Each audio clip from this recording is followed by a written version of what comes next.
한번 외쳐볼까요? 제가 God is good 하면 여러분들이 all the time 하시고, 제가 all the time 그럼 여러분들이 God is good 하는 겁니다. 준비되셨어요? 네, 믿음으로 God is good all the time. 아멘. 그 좋으신 하나님께서 이 시간 우리와 함께 계십니다. 말씀으로 들어가겠습니다. 본문은 창세기 41장 50절에서 55절입니다. 제가 읽습니다. 흉년이 들기 전에 요셉에게 두 아들이 나되 곧 온의 제사장 보디베라의 딸 아스낫이 그에게서 낳은지라. 요셉이 그의 장남의 이름을 므낫세라 하였으니 하나님이 내게 내 모든 고난과 내 아버지의 온 집을 잊어버리게 하셨다 하며, 차남의 이름을 에브라임이라 하였으니 하나님이 나를 내가 수고한 땅에서 번성하게 하셨다 함이었더라. 애굽 땅에 7해 풍년이 그치고 요셉의 말과 같이 7해 흉년이 들기 시작하매 각국에는 기근이 있으나 애굽 온 땅에는 먹을 것이 있더니 애굽 온 땅이 굶주림에 백성이 바로에게 부르짖어 양식을 구하는지라. 바로가 애굽 모든 백성에게 이르되 요셉에게 가서 너희에게 이르는 대로 하라 하니라. 아멘. 여러분, 신앙생활을 하다 보면 우리가 당연히 알고 있는 말씀들이 많이 있습니다. 그런데 그 말씀들을 조금 멀리하고 싶은 말씀들이 있어요. 예를 들면 원수를 사랑하라, 너희 핍박하는 자를 위해 기도하라, 부자가 천국에 들어가는 것은 낙타가 바늘구멍에 들어가는 것보다 어렵다, 화 있을진저 배부른 자여. 심히 떨립니다. 예수께서 이르시되 여우도 굴이 있고 공중에 새도 집이 있으되 인자는 머리 둘 것이 없도다. 또 재산과 소유를 팔아 각 사람의 필요를 따라 나눠주고. 이런 멀리하고 싶고 귀찮은 말들 중에 하나가 바로 용서하라, 그리하면 너희가 용서를 받을 것이다. 하나님의 사랑은 무조건적인 사랑이 아니었던가요? 왜 예수님은 굳이 단서를 붙이셨을까요? 마태복음 5장 7절 같이 한번 보겠습니다. 긍휼히 여기는 자는 복이 있나니 저희가 긍휼히 여김을 받을 것이며. 그러니까 긍휼히 여김을 여기지 않는 사람은 긍휼히 여김을 받지 못한다라는 말씀입니다. 44절입니다. 나는 너희에게 이르노니 너희 원수를 사랑하며 너희를 핍박하는 자를 위하여 기도하라. 이같이 한즉, 이렇게 한즉 하늘에 계신 너희 아버지의 아들이 되리니. 좀 넘어가서요.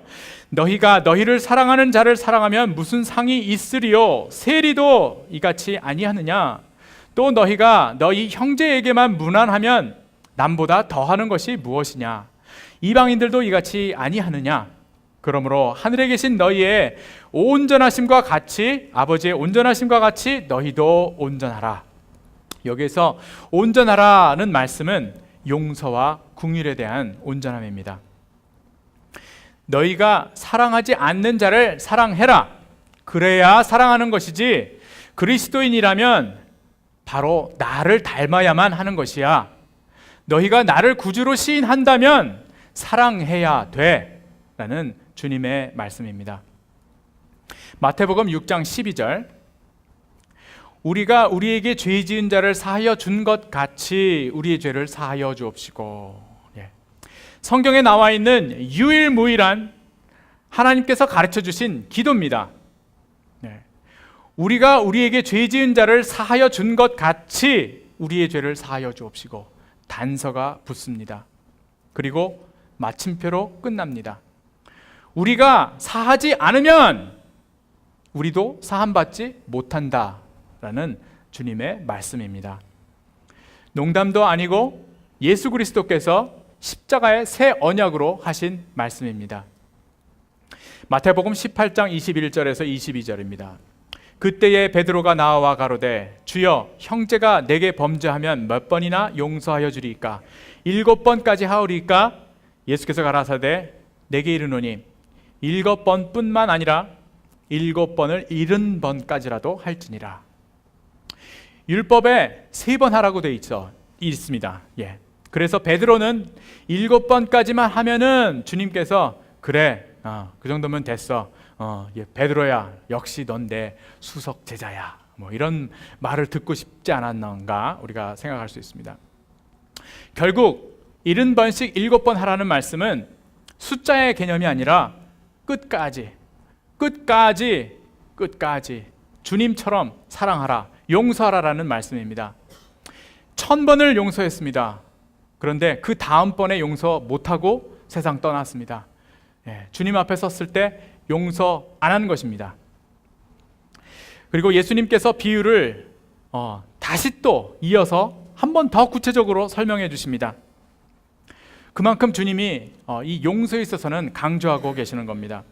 23절에서 34절까지입니다. 그러므로 천국은 그 종들과 결산하려 하던 어떤 임금과 같으니 결산할 때에 1만 달란트 빚진 자 하나를 데려오매, 달란트 빚진 자입니다. 1만 달란트 빚진 자. 1만 달란트가 얼마만큼이냐면요, more than 2천만 불, 사실은 이거보다 훨씬 더 많이 되는 것으로 믿습니다. 그 당시에 유대 지역에 세금, 전체 세금이 800달란트였는데 1만 달란트를 한 사람이 빚졌다라는 것입니다. 전체 버겐 카운티의 세금 전액이 800달란트밖에 안 되는데 한 사람이 1만 달란트를 빚진 것입니다. 이것은 도무지 사람의 생각으로 갚을 수 없는 빚이며 갚을 수 없는 죄값인 것입니다. 그런데 그자가 용서함을 받았습니다. 주인에게 주인이 불쌍히 여기서 그 1만 달란트를 탕감해주고 돌아가게 했습니다. 그때 이자가 나오면서 어떤 작은 동관 하나를 만났습니다. 그자가 이 사람에게 100데나리온, 데나리온은 지금의 20불 정도에 해당한다고 합니다. 근데 그 자기에게 20불 빚진 자를 만났을 때 이 사람이 멱살을 잡고 빚을 갚으라 하며 동관에게 얘기합니다. 그때의 동관이 나를 참아주세요. 용서해 주세요. 제가 갚겠습니다. 시간을 좀 주세요. 제가 갚겠습니다. 에거라는 이 20불 꾼 사람에게 감옥에다 집어넣었습니다. 감옥에도 집어넣어 버렸습니다. 그때에 다른 동관들이, 그 광경을 본 다른 사람들이 그 상황을 민망히 여겨 그 왕에게 그것을 고했습니다. 그래서 왕이 화를 내며 그자를 다시 불러들였습니다. 내가 너의 그 10,000달란트를 사해줬는데 고작 20불 너에게 빚진 자를 용서 못하고 감옥에 가둬, 이 나쁜 녀석 하고서 주님께서, 그 왕이 다시 그 빚진 자를 용서치 않고 감옥에 다시 가두고 그 다음에 고문을 하며 갚을 때까지 고문당하게 하셨습니다.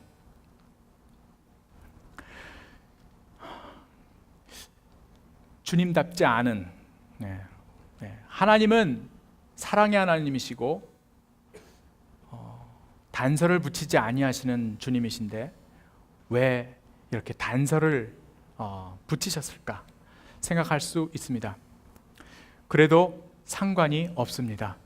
주님께서는 여러분과 저를 사랑하시기에 이 단서를 붙이신 것입니다.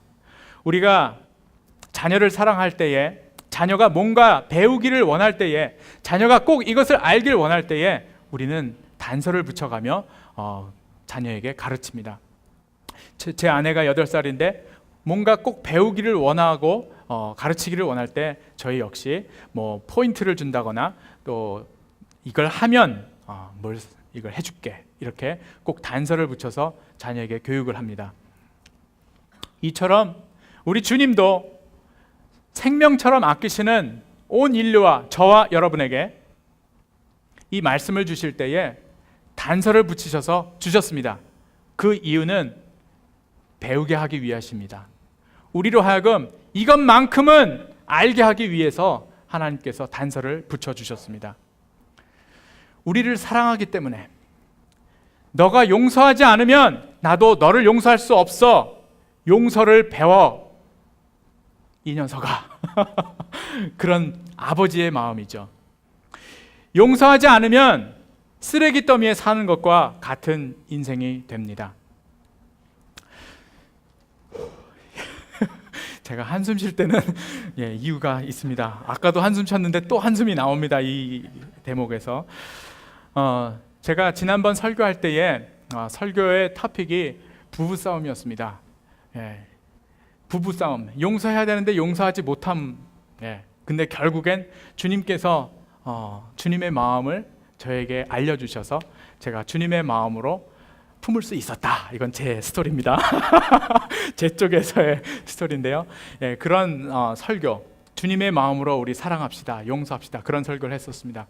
근데 오늘 이번 주에도 설교를 준비하는 가운데 주님께서 또 싸우게 만드신 건지 어쩌다가 또 싸웠습니다. 근데 그 싸움의 원인 역시 정말 별것도 아닌 사소한 것이었습니다. 근데 심하게 싸웠습니다. 다 웃으시는 분들은 다 이해하시는 줄로 믿습니다. 그냥 동감하시는 줄로. 어떤 분이 말씀하시더라고요. 결혼한 지 한 10년 차가 되면 도장을 찍을까 말까 많이 망설이는 때가 온다고요. 그러나 그 10년이 지나면 그 이후의 삶은 누구보다도 친구 같은 그런 부부 생활이 이루어질 것이다. 그런 말씀을 해주셨습니다. 만약에 지난 며칠 전이죠. 며칠 전에 저와 제 아내가 화해하지 않고 서로 받지 않았다면 아마 제가 이 자리에 지금 서 있지 못했을 것입니다. 앉아 있네요. 별 상상이 다 들더라고요. 하나님께 감사드리고 찬양해 하나님께 감사드립니다. 하나님은 우리에게 위대한 인생을 주셨습니다. 아버지의 생명을 주셨습니다. 아멘. 특별히 우리 하나님 교회 성도님들에게 이 위대한 인생, 아버지의 생명이란 단어는 의미하는 바가 더 있을 줄로 믿습니다. 여러분, 삶에 대하여 용서하지 못하고 악한 감정, 용서하지 못하는 마음을 품고 우리가 계속 살아간다는 것은 우리의 삶을 죄송하지만 시궁창으로 만드는 것이라고 합니다. 얼마나 아름답고 위대한 인생을 주님의 피값으로 우리에게 주셨습니까? 얼마나 멋있게 살아갈 수 있는 생명을 우리에게 주셨습니까? 이 귀한 것 다 어디에다 내팽개쳐 놓고 우리가 그 영광스러운 삶을 쓰레기장으로 우리가 만들어서야 되겠습니까? 그 큰 은혜를 주셨는데 그래서 우리에게 청소하는 법을 가르쳐 주셨습니다. 그것이 바로 용서입니다. 용서. 중세에 어떤 스승이 사상가가 있었습니다. 어느 날 그 스승이 제자와 얘기하는 가운데 물었습니다. 제자야, 너는 주님께서 너를 잘 또 fully 안다고 생각하느냐? 제자가 얘기합니다. 잠깐 멈칫 생각합니다. 그러다가 제자가 얘기합니다. 스승님, 그런데 제 생각에는 주님께서 저를 온전히 잘 모르시는 것 같아요. 그런 느낌이 잘 안 들어요. 스승님이 대답합니다. 그래, 그러니까 주님이 너를 사랑하시는 거야. 알면 사랑하시겠니? 주님이 너의 일거수일투족을 풀리 아신다면 어떻게 사랑하시겠니? 이 말씀이죠. 뼈가 있고 좀 웃기는 농담이지만 이 안에 우리가 알 수 있는 것이 있습니다. 우리 모두는 우리가 우리를 잘 알죠. 주님의 보혈의 피값 없이는 우리가 용서받을 자격이 없고 사랑받을 자격이 사실 없다라는 것. 그러나 하나님께서는 십자가에 달리심으로 그 피의 값으로 여러분과 저를 사해 주셨습니다. 아멘. 우리 속에 있는 회복되지 않은 상처들 그리고 한 모두 씻어내야 하는데 어떻게 하겠습니까? 바로 용서하는 것입니다. 나를 위해 용서해야 됩니다. 여러분을 위해 용서해야 됩니다. 하나님도 이렇게 말씀하셨습니다. 자기 이름을 위하여 의의 길로 인도하신다. 용서하면 내가 기쁘고 내가 행복해집니다. 반면 용서를 안 하면 어떻게 될까요? 내일은 없습니다. 삶은 골마가고 냄새나고 썩어져 갈 것입니다. 지난 겨울 폭풍이 샌디가 이쪽 뉴저지를 강타했습니다. 온 미국과 전 세계가 그 보도를 했습니다. 그때에 많은 나무들이 부러지고 뽑히고 했죠. 그때 모든 나무들이 다 그렇게 됐습니까? 아닙니다. 뿌리가 자라지 못했거나 또는 안에 썩어 있었던 나무들 먼저 뽑히고 쓰러졌습니다. 성숙되진 못한 우리 사람들과의 관계, 그리고 나의 마음, 진정한 회개와 용서가 없는 관계는 바람이 불면 부러지고 뽑힐 수 있습니다. 왜냐하면요, 그 안에, 우리의 마음 안에 용서하지 못함 때문에 사탄이 활개치며 번식할 수 있는 악이 살아있기 때문입니다. 우리는 용서해야 됩니다. 내일을 위해서 우리는 용서해야 됩니다. 그런데 용서하지 않으면 인간은 어떻게 될까요? 용서하지 않으면 우리는 내추럴리, 자연스럽게 의로워집니다. 성경에 가늠한 여인의 이야기가 나오죠. 모든 남자들, 그 당시에 돌을 들었던 모든 그 사람들이 다 죄인임에도 불구하고 그 현장에서 잡힌 여자를 돌로 치려고 흥분해 있었고 의기당당했습니다. 스스로 의로움에 가득 차 있었습니다. 우리는 남의 잘못을 보는 순간, 남의 흉과 결점을 보는 순간 우리도 모르게 스스로 의로워지는 것을 우리가 돌아보아야 합니다. 예수님께서 말씀하셨습니다. 죄 없는 자가 먼저 돌로 쳐라. 이 말에 저희가 양심의 가책을 받아 하나씩 돌을 내려놓게 되었습니다. 갈라디아서 6장 1절에서 5절 말씀입니다. 형제들아, 사람이 만일 무슨 범죄한 일이 있거든 신령한 여러분과 저는, 그 말씀의 뜻은 성령이 함께하는 너희는, 영의 사람들이 된 너희는, 예수를 그리스도로 고백한 너희는 온유한 심령으로 그러한 자를 바로잡고 너 자신을 살펴보아 너도 시험을 받을까 두려워하라. 너희가 짐을 서로 지라. 그리하여 그리스도의 법을 성취하라. 만일 누가 아무것도 되지 못하고 된 줄로 생각하면 스스로 속임이라. 각각 자기의 일을 살피라. 그리하면 자랑할 것이 자기에게는 있어도 남에게는 있지 아니하리니 각각 자기의 짐을 질 것이니라. 아멘. 우리가 자랑할 것이 없다라는 것입니다. 그리고 용서하지 않으면 쓰레기 더미에 사는 것이며 내일은 없는 것입니다. 스스로 의로워지는 그런 엉뚱한 삶으로 우리가 살게 되는 것입니다. 목사가 되어서 신방을 하고 교인들을 위해 기도하다 보면은 교인들의 가정 그 상황들을 알게 됩니다. 많은 경우 남자들의 바람으로 인해서 가정이 문제가 되는 것을 봅니다. 그리고 우리가 다 아는 것처럼 우리의 조국 대한민국이 어쩌다가 경제 성장은 저렇게 했지만 이혼율 전 세계 1위를 부끄러운 자랑을 하고 있습니다. 전 세계 1위 그 이혼율에는 많은 퍼센트 사람들의 그 바람, 외도가 있지 않나 믿습니다. 어쩌면 그래서 우리 흘러간 팝송에, 우리 가요 중에 그대 이름은 바람 그것이 유행하지 않았나 문득 생각이 나더라고요. 사실 그 노래 가사의 뜻은 제가 다 모릅니다. 그러나 그것이 생각나더라고요. 용서하지 않으면 어떻게 될까요? 목사로서 그리고 그냥 형제로서 여러분 모두에게 그리고 저에게 할 수 있는 말은 단 하나입니다. 용서하십시오. 용서하십시오.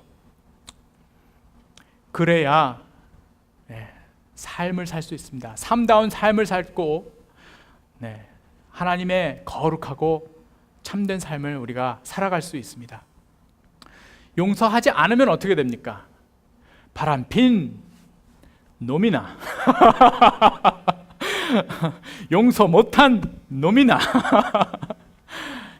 그 마음속에 계속 골마가고 있고 용서하지 못함 가운데 참다운 삶을 누릴 수 없습니다.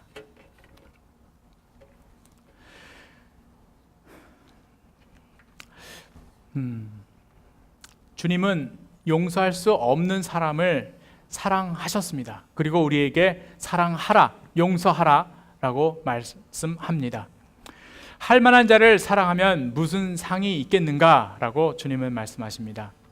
그리고 주님은 조건 없이 우리를 사랑하셨습니다. 그리고 용서하셨습니다. 말씀에 4명의 친구들이 중풍병자를 들고 주님 앞에 나옵니다. 그들의 문제는 중풍병이었습니다. 4사람의 친구들이 이 친구가 중풍병에 걸려서 고생하는 걸 안타까워하며 주님께로만 나아가면 나을 텐데 하는 믿음으로 짊어지고 뛰었습니다.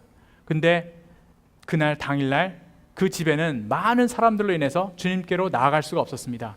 이 친구들은 마음이 다급해져서 지붕 위로 올라갔고 지붕을 뜯자! 야 뜯어! 해가지고 지붕을 뜯었습니다. 유대의 지붕은 평평합니다. 그리고 그 위에서 기도를 할 정도로 딱딱하게 안전하게 되어 있었을 겁니다.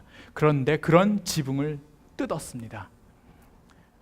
큰 믿음으로 뜯었습니다. 그리고 결국 중풍병자가 주님께로 내어졌을 때 주님께서 하신 말씀은 내 죄가 사하였느니라 라는 그 중풍병자의 죄를 용서하셨습니다. 왜일까요? 주님은 그 중풍병자의 진정한 아픔이 뭔지를 아셨을 것입니다.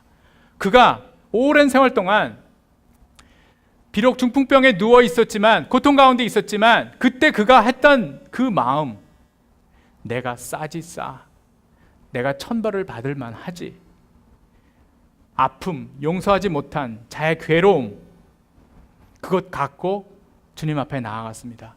그때 주님은 그의 중풍병을 보신 것이 아니라 그의 마음, 그 마음 속에 있는 허물, 용서 못함, 죄악, 눈물, 복수심, 주님께서 그걸 보시고 내 죄가 사하였느니라 라고 먼저 말씀하셨습니다.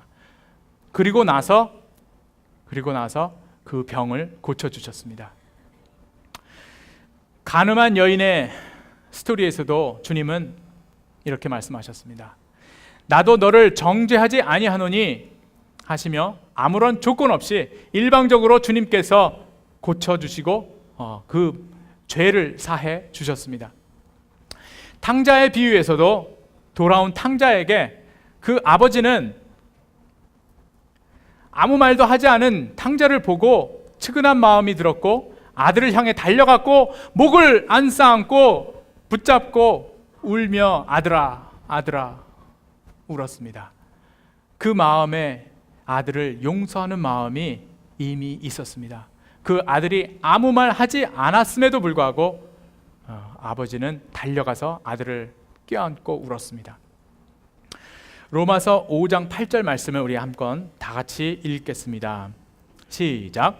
우리가 아직 죄인 되었을 때에 그리스도께서 우리를 위하여 죽으심으로 하나님께서 우리에 대한 자기의 사랑을 확증하셨느니라.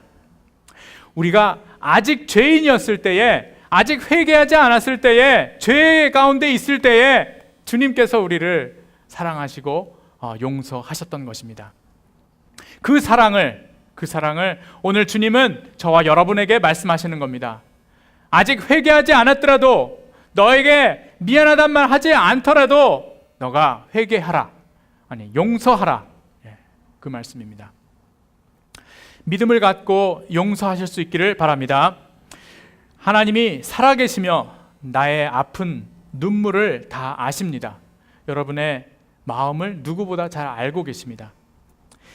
나의 용서 못할 남편, 나의 용서 못할 아내, 그리고 형제, 자매, 그리고 이웃들을 용서하실 수 있기를 바랍니다. 많은 역사 가운데 나라들이 또 사람들이 원수 갚음을 위해서 계속적인 비극, 피를 흘리며 비극이 이루어진 것을 볼 수 있습니다. 구소련 당시에 동유럽을 많이 이렇게 통치했던 소련이 붕괴되고 러시아로 되었을 때 많은 동구권 나라들이 너희들 우리 많이 괴롭혔지 하는 이 악한 심정으로 원수 갚은 마음으로 전쟁을 일으켰고 많은 피를 흘렸던 것을 우리가 알 수 있습니다. 그리고 수많은 교회들이 지금도 주님의 교회인데 갈라지고 있습니다. 절대로 용서하지 않고 단호하게 갈라져 버립니다. 하나님의 사람이라고 할 수 있을까요? 용서하지 않으면 하나님의 사람들이 아닌 것입니다. 남의 이야기가 아닙니다. 에베소서 4장 31절 32절을 함께 읽겠습니다. 시작. 너희는 모든 악독과 노함과 분냄과 떠드는 것과 비방하는 것을 모든 악의와 함께 버리고 서로 친절하게 하며 불쌍히 여기며 서로 용서하기를 하나님이 그리스도 안에서 너희를 용서하심 같이 하라. 아멘. 서로 용서하기를 하나님이 그리스도 안에서 너희를 용서하심과 같이 하라. 예, 용서에는 결과가 따라야 됩니다. 그렇죠. 어느 분이 운영하시는 가게에 캐시어가 있었습니다. 그런데 어느 날 그 캐시어가 돈을 주머니에 넣었습니다. 그것이 발각되었습니다. 그런데 그 주인이 그 캐시어를 주님의 마음으로 말씀을 듣고 용서했습니다. 그런데 그 다음 날 부로 그 캐시어를 나오지 말라고 그랬습니다. 딴 데 가서 일하라고, 이제 안 나와도 됩니다 라고 했어요. 온전히 용서한 것입니까? 아닙니까? 아니라고 합니다. 용서한 것이 아닙니다. 자, 또 하나 예를 들죠. 나에게 못되게 굴고 바람난 남편을 제가 용서했습니다. 억지로 했습니다. 근데 다시는 보고 싶지 않습니다. 용서한 것입니까? 아닙니까? 안 한 것입니다.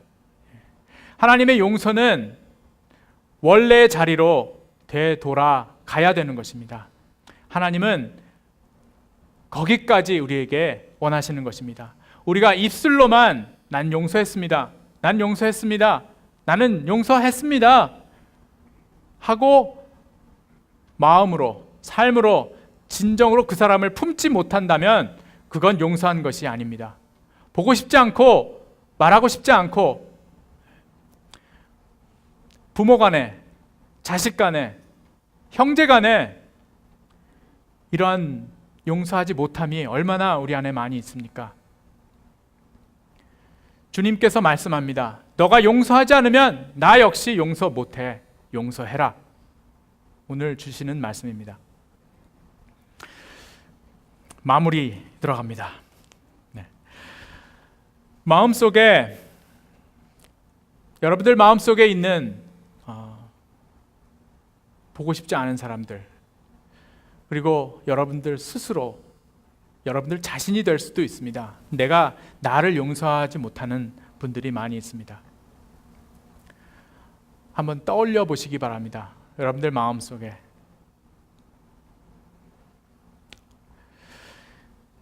오늘 본문으로 돌아갑니다. 창세기 41장 51절 말씀을 한번 보시기 바랍니다. 요셉이 그의 장남의 이름을 므낫세라 하였으니 하나님이 내게 내 모든 고난과 내 아버지의 온 집을 잊어버리게 하셨다 함이니라. 하나님이 모든 것을 잊어버리게 하셨다. 하나님이 잊어버리게 하셨다. 요셉, 한번 생각해 볼까요? 형들에게 버림을 받고 동굴 속에 버려졌습니다. 그때 느꼈던 느낌, 죽음을 바라볼 수 있는 느낌이었습니다. 그리고 소망 없는 노예로 팔려갔습니다. 노예로 팔려갈 때 그 마음이 어떠했겠습니까? 그가 장차 바로의 신하가 될 줄로 알고 끌려갔겠습니까? 나는 이제 내 인생은 끝이구나. 묶여서 노예로 끌려갈 때 그 심정. 그리고 요셉은 13일 동안이 아니라 13년 동안 감옥 생활을 했습니다. 그 요셉이 그러한 지나온 과거의 그 기억들 다 용서할 수 있었습니다. 그 위대한 능력이 어디에 있었을까요? 그 요셉이 하는 고백입니다. 용서가 있는 삶만이 기쁨, 번영, 풍요를 누릴 수 있습니다. 그 요셉이 두 아들에게 이름을 지어주었죠. 첫째는 므낫세. 주님께서 나의 과거를 다 용서 잊게 하셨다. 잊게 하셨다. 므낫세 이름입니다. 두 번째 아들의 이름은 뭐였죠? 저도 생각이 안 납니다. 에브라임. 에브라임. 번성하게 하셨다라는 뜻입니다. 하나님이 용서하게 하셨고 그리고 번성하게 하셨다. 그의 용서의 능력이 어디에 있을까요? 우리 다 함께 보겠습니다.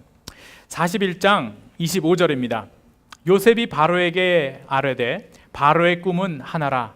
하나님이 그가 하실 일을 바로에게 보이심이라. 28절입니다. 하나님이 그가 하실 일을 바로에게 보이신다 함이 이것이니라. 또 32절입니다. 바로께서 꿈을 두 번 겹쳐 꾸신 것은 하나님이 이 일을 정하셨습니다. 하나님이 속히 행하시리니. 계속 하나님이 말씀합니다. 45장으로 넘어갑니다. 41장과 45장은 요셉의 위대한 신앙 고백의 장이라고 할 수 있습니다. 5절입니다. 당신들이 나를 이곳에 팔았다고 해서 근심하지 마소서. 한탄하지 마소서. 하나님이 생명을 구원하시려고 나를 당신들보다 먼저 보내셨나이다. 8절. 그런즉 나를 이리로 보낸 이는 당신들이 아니요 하나님이시라. 하나님이 나를 바로에게 아버지로 삼으셨고 그 온 집이 주인으로 삼으시며 애굽 온 땅의 통치자로 삼으셨나이다. 내가 아니라 하나님이 하셨나이다. 내가 아니라 하나님이 하셨나이다. 우리 다 같이 한번 말씀해 볼까요? 시작. 내가 아니라 하나님이 하셨나이다. 아멘. 함께 요한복음 20장 21절 23절 함께 읽겠습니다. 시작. 예수께서 또 이르시되 너희에게 평강이 있을지어다. 아버지께서 보내신 것 같이 나도 너희를 보내노라. 이 말씀을 하시고 그들을 향하사 숨을 내쉬며 이르시되 성령을 받으라. 너희가 누구의 죄든지 사하면 사하여질 것이요 누구의 죄든지 그대로 두면 그대로 있으리라 하시니라. 엄청난 하나님의 권세를 우리에게 주셨습니다. 성령을 받으라 하셨습니다. 성령을 주셔서 뭐 하시려고요? 그 뒤에 나오죠. 용서하게 하기 위하여 성령을 주셨다라고 말씀합니다. 능력을 주셨는데 왜 우리가 사용하지 않습니까? 성령의 능력으로 우리가 용서할 수 있고 사랑할 수 있는데 왜 쓰지 않습니까? 가끔 우리가 오래 두었던 옷을 입을 때 주머니에서 생각지 못했던 20불짜리가 탁 나옵니다. 기분이 어떻죠? 되게 좋죠? 그걸 어떻게 합니까? 넣습니까? 다시 보관합니까? 아닙니다. 이번에는 쓰려고 노력합니다. 어떻게든지 그 20불짜리를 쓰려고 합니다. 하물며 주님께서 우리에게 주신 성령, 그 능력으로 우리가 용서할 수 있고 주님의 사랑으로 품을 수 있는데, 우리의 쓰레기장을 주님의 낙원으로 바꿀 수 있는데 왜 사용 안 하겠습니까? 사용해야 하는 것입니다. 내가 받은 억울함, 고통, 눌림, 그 모든 것이 오늘이 있기 위하여 또 참된 생명으로 우리가 들어갈 수 하게 하기 위하여 허락하신 하나님의 섭리로 받아들이고 용서하실 수 있기를 주님의 이름으로 축원합니다.